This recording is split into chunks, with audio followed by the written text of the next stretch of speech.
오늘은 무지개 언약에 대해서 창세기 9장 8절에서 17절 말씀 나누기 원합니다. 자, 무지개 언약이라고 하는 언약을 하나님께서 세우세요.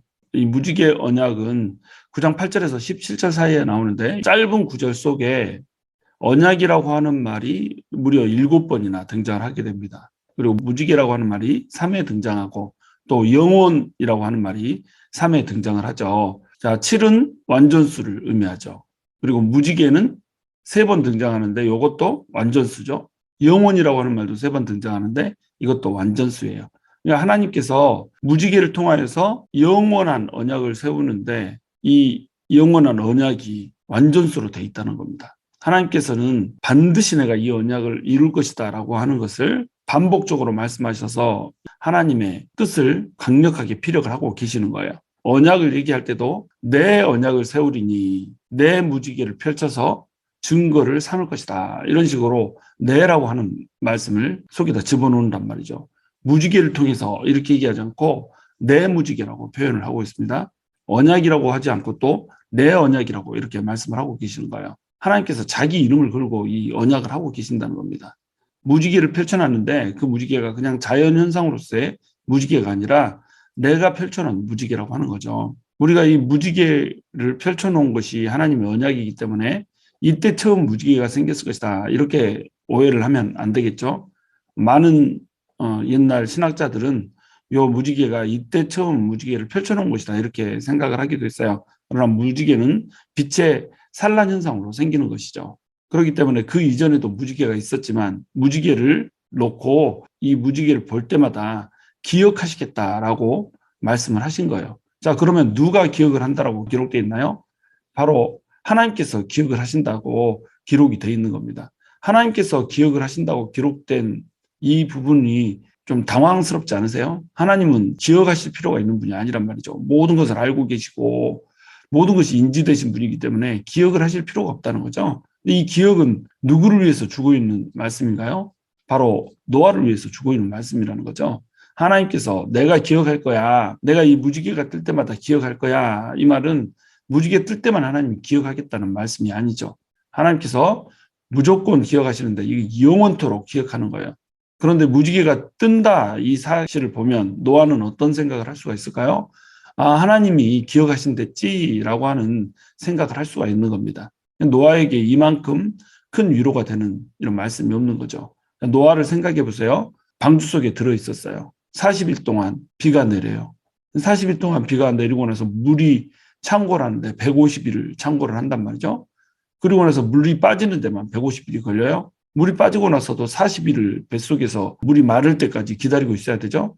그리고 뚜껑을 열고 밖을 내다보는데 그로부터도 일주일을 기다리고 또 일주일을 기다려서 그때서야 밖으로 나온단 말이에요. 1년이라고 하는 시간보다 훨씬 긴 시간을 방주 속에서 보냈어요. 방주 속에서 나와서 보니까 모든 인류가 죽어 있고 자기 가족밖에 없고 짐승들도 자기가 실은 한 쌍들 빼고는 모두 사라지고 지금 여기서 새 출발을 해야 되는 이런 상황이란 말이죠. 그러면 비가 내릴 때마다 노아가 생각하는 건 뭐였을까요? 불안하지 않았겠어요? 이게 트라우마가 되지 않았을까요? 비가 내리는 소리만 나도 화들짝 놀라는, 또 하나님께서 심판하시면 어떻게 하지라고 하는 생각들을 하지 않았을까요? 그런데 하나님께서 언약을 주시고 계시는 겁니다. 찾아오셔서 언약을 주고 계시는 거죠. 노아에게 찾아오셔서 그것도 언약이라고 하는 말을 7번이나 해주시고 무지개라고 하는 말을 3번이나 해주시고 영원이라고 하는 말을 3번이나 해주면서 노아의 마음속에 존재하고 있는 비로 인한 트라우마를 완벽하게 제거해주고 있는 이 하나님을 볼 수가 있는 거죠. 하나님은 언약을 한번 세우고 그 언약대로 행하시는 분이세요. 세상을 절대로 내가 물로 멸하지는 않겠다 이렇게 결정을 하시잖아요. 이 결정을 하시고 나서 그냥 그 결정을 품고 결정대로 하나님 혼자 진행하실 수도 있어요. 근데 하나님은 어때요? 찾아오셔서 언약을 주시는 분이라는 거죠. 그 이유는 뭔가요? 하나님께서 인간을 존귀하게 여기시고 긍휼히 여기신다는 겁니다. 존귀하고 긍휼히 여기시기 때문에 사람이 가질 만한 모든 염려와 두려움들을 언약이라고 하는 약속 가운데 사라지게 해주시는 거죠. 그리고 하나님이 인간으로 하여금 영원히 하나님을 앙망하면서 하나님을 기억하면서 살 수 있는 툴로 무지개라고 하는 것을 심어두시는 겁니다. 요즘에야 이제 무지개라고 하는 것이 동성애의 상징처럼 이렇게 만들어 놨지만 이 무지개는 하나님께서 주시는 인간을 향한 평화의 언약이었고 용서의 언약이었고 화해의 언약이었단 말이죠. 다시는 너네를 내가 물로 멸하지 않겠다라고 하는 하나님의 약속이 들어있는 평화의 상징, 이것이 바로 무지개라고 하는 것입니다. 자, 창세기 9장 9절에서 17절까지 나와 있는 무지개 언약의 구조를 보면 이렇게 돼 있어요. 한 중간에 무지개가 돼 있죠. 내 무지개 이렇게 있고 역대칭 구조로 이렇게 돼 있는 거예요. 언약을 세우겠다. 9절에서 11절까지 이렇게 말씀해 주시면서 17절 제일 마지막에도 돼요. 언약을 세우겠다. 언약을 세우다 이렇게 역대칭 구조를 이루고 있죠. 또 언약의 증거라고 하는 것이 12 상반절하고 또 17절하고 이렇게 또 역대칭 구조를 가지고 있죠. 영원히 세우는 언약이라고 하는 것이 12절 하반부하고 또 16절에 나와 있죠. 그래서 내 무지개라고 하는 것을 중심으로 V자로 딱 갈라지면서 서로 역대칭 구조를 가지고 있는 겁니다. 이 역대칭 구조를 쓰고 있는 이유는 뭔가요? 역대칭 구조는 중간에 있는 내 무지개라고 하는 것을 중심으로 하나님께서 세우시고자 하는 언약의 내용을 위아래로 딱 펼쳐놓는 거예요. 무지개라고 하는 것을 보면은 언약을 기억할 수밖에 없게, 언약이라고 하는 것이 주어졌다라고 하는 것을 기뻐할 수밖에 없게 이렇게 위아래로 역대칭으로 쫙 펼쳐놓는 겁니다. 언약이라고 하는 말이 여기서만 해도 쫙 그냥 눈에 보이잖아요. 언약 이렇게 6번이나 여기에 펼쳐져 보이는 겁니다. 전체적으로 이제 7번을 말씀을 하셨는데 하나님께서 이렇게 언약을 강조를 하시면서 무지개를 볼 때마다 내 언약을 떠올리라는 거죠. 얼마나 이렇게 자상하시고 자비로우신 하나님이세요. 자, 무지개 언약의 특징에 대해서 얘기를 합니다. 무지개 언약은 크게 3가지의 특징을 가지고 있어요. 첫 번째는 은혜 언약이라는 겁니다. 두 번째는 무지개 언약은 용서의 언약이라는 거예요. 그리고 세 번째는 무지개 언약은 평화와 안식의 언약이라는 겁니다. 은혜 언약, 용서의 언약, 평화의 언약. 이것이 무지개 언약의 특징이라는 거예요. 자, 먼저 은혜 언약이라고 하는 것부터 들어갑니다. 하나님께서는 무지개 언약을 일방적으로 찾아오셔서 주시죠. 노아하고 하나님하고 둘이 모여가지고 자, 우리 언약 한번 짜보자. 이렇게 가지고 언약을 짠 것이 아니란 말이죠. 하나님께서 일방적으로 찾아오셔서 일방적으로 언약을 주고 있어요. 그럼 언약의 당사자는 누군가요? 하나님과 노아와 함께한 그 아들들과 여기에서 멈추는 것이 아니라 그 함께한 아들들의 모든 후손들에게 주는 언약입니다. 그러니까 무지개 언약은 누구한테 주는 거예요? 우리한테도 주는 거란 말이에요. 하나님과 모든 인류 사이에 맺어진 언약이죠. 또 동시에 방주에 탔던 모든 짐승들로부터 나오는 그 후손들과 맺어져 있는 언약이라는 겁니다.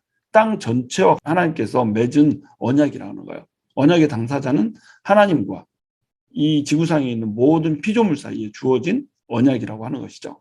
이제는 다시는 물로 너희를 심판하지 않겠다라는 언약을 주시는 겁니다. 근데 이 언약을 주실 때 이 언약을 주고 있는 이유가 뭐예요? 사람이 마음속에 생각하는 것이 모두 다 악할 뿐이다라고 하는 것, 모든 계획이 악하다라고 하는 것, 이것이 언약을 주고 있는 이유가 된다는 거예요. 자, 사람이 너네가 똑바로 사니까 내가 멸하지 않을 거야. 너희가 행동을 제대로 하면 내가 멸하지 않을 거야. 이렇게 언약을 주는 것이 아니라는 거예요. 조건이 없다는 겁니다. 심지어는 사람이 행동이 악하고 말도 악하고 생각하는 모든 것도 악하고 다 악한 거예요. 근데 이 악한 것이 언약을 주시는 이유라는 겁니다. 왜? 악하니까 당연히 심판을 받아야 되거든요. 그런데 하나님이 너네가 악해도 내가 너네를 심판하지 않을 거야. 오히려 악하기 때문에 심판하지 않을 거야. 라고 하는 약속을 와서 주시는 겁니다. 왜냐하면 이 약속을 주지 않으면 반드시 심판해야 되거든요. 근데 심판하고 싶지 않으신 거죠.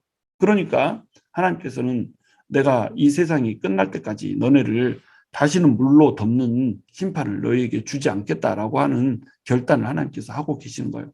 그러면 하나님께서는 그 전에는 왜 홍수 심판을 하셨을까요? 하나님께서는 홍수 심판을 통하여서 새로운 하나님의 나라를 세우고 싶으신 거예요. 그런데 새로운 하나님의 나라를 세우실 때 내가 새로운 하나님의 나라를 세우는 이유를 설명을 해 주시는 겁니다. 내가 원하는 것은 뭐냐면 나를 찾고 나를 떠나지 않고 나를 왕으로 섬긴 채 나의 통치 아래에서 사는 것, 이것을 하나님께서 원하신다고 하는 것을 명확히 보여주는 거예요. 그렇지 않으면 너네는 심판의 대상이라는 거죠. 죄의 삭은 사망이라는 거죠. 이걸 먼저 보여주신 다음에 인류를 살려두시고 그다음에 이 인류를 다시는 물로 심판하지 않겠다라고 하는 말씀을 주심으로써 하나님께서 어떤 분이라고 하는 것을 얘기해 준 거예요. 죄에 대해서 반드시 심판하시는 공의의 하나님이신데 이 공의마저도 덮어버릴 정도로 너희를 사랑하시는 사랑의 하나님이다라고 하는 것을 보여주시는 겁니다. 나는 원래는 공의를 사랑해서 죄를 지으면 무조건 심판해야 되는 이런 사람이지만 나는 동시에 긍휼의 하나님이시기 때문에 너네를 죄에도 불구하고 용서하고 긍휼히 여기는 그런 하나님이다라고 하는 것을 우리에게 보여주시는 거예요. 그래서 이 언약을 통해서 사람들이 하나님을 기억하면서 하나님을 사랑하면서 살 수 있게 이렇게 만들어 놓으신 것이라는 겁니다. 하나님께서는 마침내 이 세상을 심판하실 날이 올 것이다라고 하는 것을 또한 얘기하는 거죠. 이 땅이 끝나기 전까지는 심판하지 않겠다 이렇게 말씀하셨다고 그랬죠. 그러니까 땅이 끝나는 시점이 온다라고 하는 거죠. 그때도 하나님께서 어떻게 하시겠다는 거예요? 사람들을 구원하시겠다는 겁니다. 왜? 이 언약이 영원한 언약이었잖아요. 영원히 너희와 세울 언약이다. 이 말은 뭐예요? 내가 너희에게 영원한 생명을 주겠다라고 하는 이 말을 암시해 놓고 있다는 겁니다. 그러니까 세상이 다시 한번 끝날 시점이 오고 그때는 완벽한 끝이야. 그런데 그때도 내가 너네한테 언약을 줄 거야. 그때도 내가 너희를 구원할 거야 라고 하는 시점까지로 쭉 연장이 되는 거라는 겁니다. 그래서 예수 그리스도로 이 언약이 향하게 이렇게 만들어 놨다는 거죠. 그래서 언약에는 세 가지 종류의 언약이 있다라고 얘기했어요. 하나는 행위 언약, 하나는 은혜 언약, 또 다른 하나는 구속 언약 이렇게 얘기를 한다고 그랬죠. 행위 언약은 유일하게 이제 선악과 언약이 행위 언약이라고 그랬어요. 선악과를 따먹지 않는 그 행동을 통하여서 너네가 내가 창조주라고 하는 것을 기억한다는 것을 알겠다라고 하는 거죠. 그래서 선악과를 따먹지 않으면 영원히 살게 되는 거예요. 근데 은혜 언약은 뭐냐면 너네가 죄인임에도 불구하고 너네가 행동이 악함에도 불구하고 내가 언약을 세우겠다. 이게 이제 은혜 언약이거든요. 하나님께서 언약을 일방적으로 찾아와서 인간과 하고 있지만 이 책임을 누가 지는 거예요? 하나님이 지신다는 겁니다. 하나님께서 일방적으로 찾아와서 언약을 맺으셨고 하나님께서 이 언약이 파괴됐을 때 하나님이 책임지겠다는 이 언약이거든요. 근데 이 언약을 왜 하나님께서 주신다고 그랬죠? 바로 구속 언약이라고 하는 것 때문에 주신다고 그랬어요. 스가랴서에 보면 평화의 의논이 있었다라고 하는 말이 등장한다고 했어요. 그 평화의 의논이라고 하는 게 뭐냐면 성부 하나님과 성자 하나님이신 예수님 사이에 언약이 이미 맺어져 있었다는 겁니다. 사람을 하나님께서 태초에 창조하실 때 이미 사람들이 범죄할 거라고 하는 사실을 하나님은 아셨다는 거죠. 그러니까 인간이 범죄할 때에 예수 그리스도가 모든 인류의 죄를 사해 줄 것이라고 하는 이 언약이 이미 성부 하나님과 성자 하나님 사이에 있었다는 거죠. 그리고 이 언약 속에서 은혜 언약이 펼쳐지고 있는 겁니다. 만약에 사람들이 잘못하면 그때는 어떻게 할 것인가? 용서하고 긍휼을 베풀어서 예수 그리스도가 대신 죽고 예수 그리스도의 피로 인해서 모든 사람들이 영생을 얻을 수 있는 길을 열어주자라고 하는 이 언약이 생겼고 이 언약을 이제 사람들에게 찾아와서 하나님께서 일방적으로 해주고 있는 언약, 이것이 바로 무지개 언약의 특징이라는 거죠. 무지개 언약 특징의 두 번째 특징은 뭐냐면 용서의 언약이라는 겁니다. 무지개를 영어로 뭐라고 하죠? 레인보우 이렇게 얘기하잖아요. 레인보우는 무슨 뜻이에요? 비가 온 다음에 활이 펼쳐졌다 이 말이잖아요. 레인보우 할 때 이 보우는 활이란 뜻이잖아요. 히브리어 이제 캐셔트라고 하는 것을 보면 이 뜻이 무지개라는 뜻도 있고 활이라고 하는 뜻도 있는 겁니다. 이 캐셔트라고 하는 단어 뜻, 이것이 활이라고 하는 것을 우리가 염두에 두면은 굉장히 용서의 언약이라고 하는 것을 이해하기 쉬워요. 만약에 무지개를 활이라고 한다면 활은 어디를 향해서 놓여지는 건가요? 하늘을 향해서 놓여진다는 겁니다. 여기서 화살을 땡겨서 쏘면은 하늘을 향해서 날아간다는 겁니다. 그러니까 홍수와 폭풍이 세상에 던져진 화살이라고 한다면 무지개가 딱 펼쳐지고 나면 이제 이것은 어디를 향해 있다는 거예요? 하늘을 향해 있다는 거예요. 홍수 때는 땅을 향해서 마구 홍수와 폭풍을 쏟아내면서 화살을 날려댔다라고 한다면 무지개 언약을 통해서 펼쳐진 활은 어디를 향해 있다고요? 하늘을 향해 있다는 거예요. 그러니까 이 화살이 어디를 향해 날아가죠? 하늘을 향해서 날아간다는 겁니다. 그럼 하늘을 향해서 날아가는 것은 누구를 맞추는 거예요? 하나님을 맞춰버린다는 거예요. 인간이 죄를 지었는데 하나님이 화살을 맞고 있는 겁니다. 그러면 인간은 죄를 지어놓고 용서를 받아버리는 거잖아요. 왜 용서를 받죠? 하나님이 대신 화살을 맞아버렸거든요. 자, 나를 향해 활을 땡겨라. 그리고 활시를 땡긴 후에 손을 놓아라. 이렇게 하나님께서는 말씀을 해주시는 겁니다. 그리고 그 화살은 날아가서 하나님의 심장에 정면으로 꽂히게 되는 것이죠. 그러면 그를 통하여서 성자 하나님이 그 심장이 터지고 폭발하여서 피가 땅에 쏟아지게 되는 거예요. 홍수와 폭풍으로 심판에 물이 쏟아졌다면 이제는 어떤 물이 쏟아지나요? 용서와 생명의 물이 하늘로부터 쏟아져 내리는 겁니다. 터져서 내리는 거죠. 그러면 용서의 물은 그리고 그 피는 모든 인류의 머리 위에 적셔지는 거죠. 기꺼이 이 용서의 피를 맞는다라고 한다면 그 사람은 그것이 표징이 되어서 살게 될 거예요. 그것을 맞지 않으면 표징이 없기 때문에 죽게 되겠죠. 이것이 무지개 언약의 특징이라는 거죠. 그래서 하나님께서 예수 그리스도를 보내주시고 예수 그리스도가 죽게 만드신 것, 이것은 활시위를 당겨서 예수님의 심장에 맞춰서 죽게 만든 하나님의 심장이 터져버린 그 하나님 심장의 폭발 사건이라는 거죠. 그 하나님의 심장이 폭발됨으로 말미암아서 은혜의 피가 온 세상에 터지게 되고 이 피를 맞은 모든 사람들이 살 수 있는 길을 하나님께서는 열어주셨다는 겁니다. 바로 그 상징이 무지개라고 하는 거예요. 우리는 무지개를 볼 때마다 아, 아름답다, 아, 멋지다. 쌍무지개라도 뜨면은 사진을 반드시 한번 찍어야 되고 이런 식으로 무지개를 아름답게 감상하지만 우리가 사실은 무지개를 보면서 감상해야 되는 것은 뭐냐면 예수 그리스도의 심장이 터져버린 그 잔혹한 현장을 감상해야 되는 것입니다. 예수 그리스도의 심장이 터져버린 너무나도 참혹한 십자가의 광경, 그것이 떠올라야 되는 거예요. 그러면서 그 십자가는 참혹함으로 끝나는 것이 아니라 우리를 사랑하시는 용서의 하나님으로 이어져야 되는 거죠. 그리고 그 용서의 하나님이 우리를 용서하셨기 때문에 우리를 긍휼히 여기셨기 때문에 그것으로 인한 기쁨이 생겨나야 된다는 거예요. 무지개 색깔의 그 아름다운 색깔이 현혹되어서 하나님을 기억하지 못하고 무지개 색깔에 집중하는 것이 아니라 무지개를 볼 때마다 우리는 하나님을 떠올려야 되는 거죠. 무지개를 바라보면서 하나님이 기억하시겠다라고 말씀을 하고 계시지만 사실은 누가 기억하는 거예요? 우리가 기억하는 거예요. 무지개를 볼 때마다 우리를 기억하고 계실 하나님을 기억하는 겁니다. 무지개 언약의 특징 마지막으로 무지개 언약은 평화와 안식의 언약이었다는 거예요.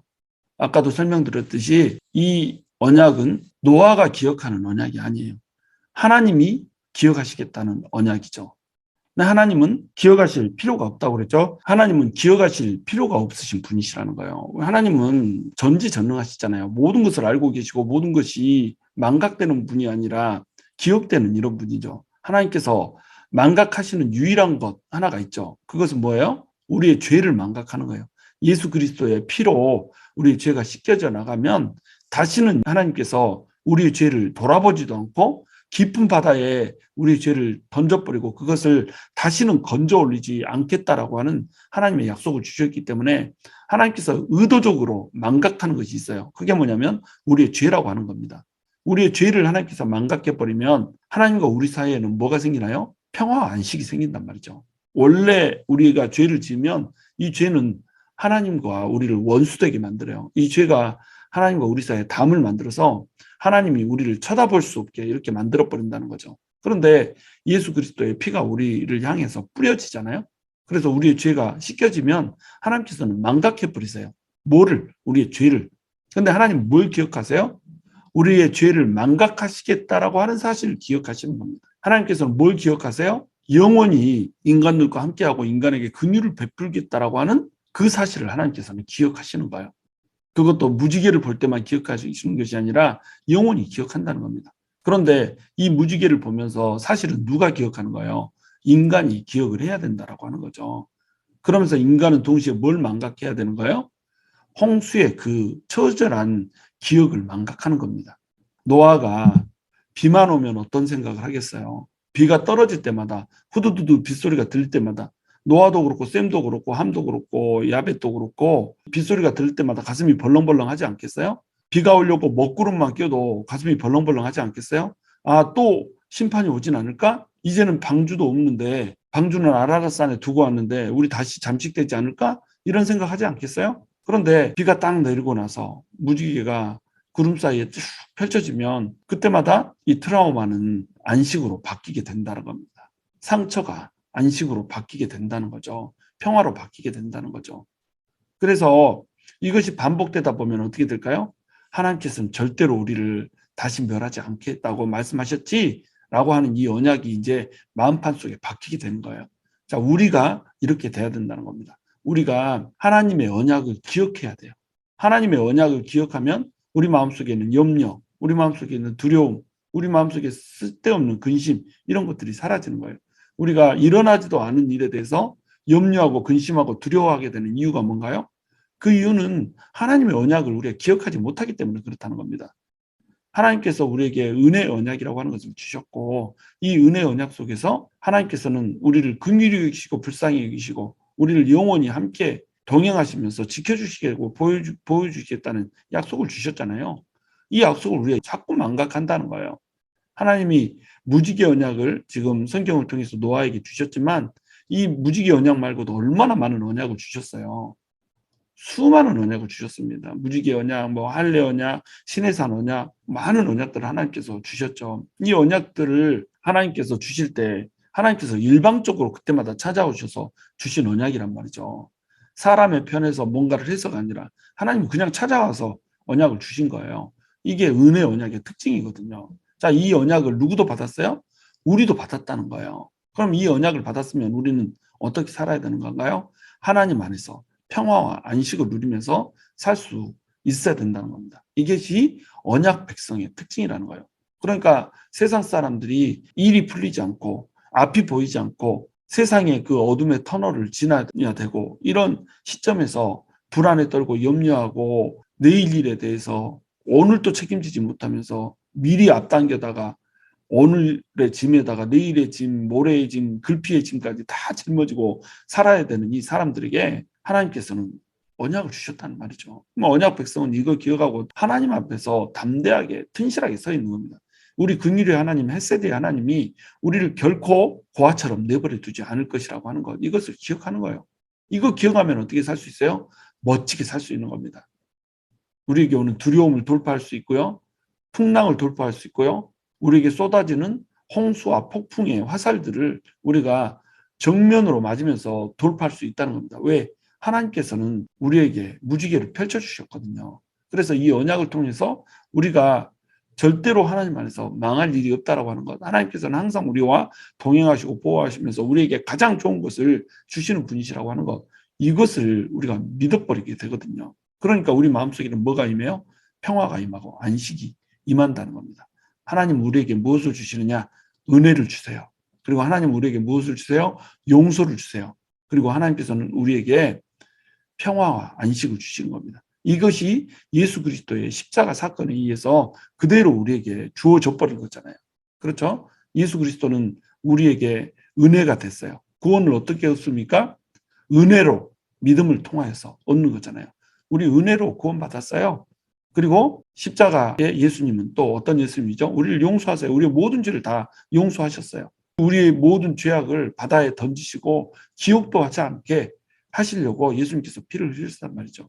그러면 예수님께서 그렇게 하신 목적은 뭔가요? 결국 이거예요. 우리한테 평화와 안식을 주겠다는 거예요. 하나님과 원수되었던 그 담을 허물고 하나님과 우리 사이에 평화를 이루어 주시겠다는 거예요. 그리고 안식을 주시겠다는 거죠. 그것도 어떤 안식? 영원한 안식을 주시겠다는 겁니다. 우리는 이제 영원히 하나님과 안식을 누리면서 살게 될 거예요. 이 땅에서 살고 있는 동안 이 안식은 완성되지 않았죠. 그러나 안식이 이미 왔어요. 이미 평화가 왔어요. 이 평화와 안식을 우리는 어떻게 누리면서 살아요? 바로 이 땅에서부터 누리면서 살게 되는 겁니다. 그러니까 예수를 믿는 이 우리의 현재 상황이 할렐루야인 거예요. 하나님을 찬양할 수밖에 없고 하나님께 영광을 돌릴 수밖에 없다는 겁니다. 우리가 어떻게 예수를 믿었겠어요? 우리가 하나님을 어떻게 알겠어요? 도무지 하나님도 알 수 없고 예수의 그 은혜도 알 수 없어요. 근데 하나님께서 일방적으로 찾아와서 우리를 만나 주셔버렸다니까요. 하나님이 우리를 안 만나주면요, 우리가 하나님을 만날 수가 없어요. 예수님도 마찬가지예요. 우리가 믿는 거 아닙니다. 예수님이 일방적으로 우리 심령 가운데 찾아오셔서, 성령님이 일방적으로 우리 심령 가운데 들어오셔서 우리가 예수를 믿는 자녀로 만들어버렸다니까요. 하나님의 자녀로 만들어버렸다니까요. 일방적으로 하나님이 오신 겁니다. 우리가 믿는 거 아니에요. 우리의 초이스가 아니에요. 하나님이 선택하시고 하나님이 우리를 찾아오셔서 하나님이 만나주시고 우리한테 결국 평화와 안식을 주겠다라고 일방적으로 우리한테 약속하셨다니까요.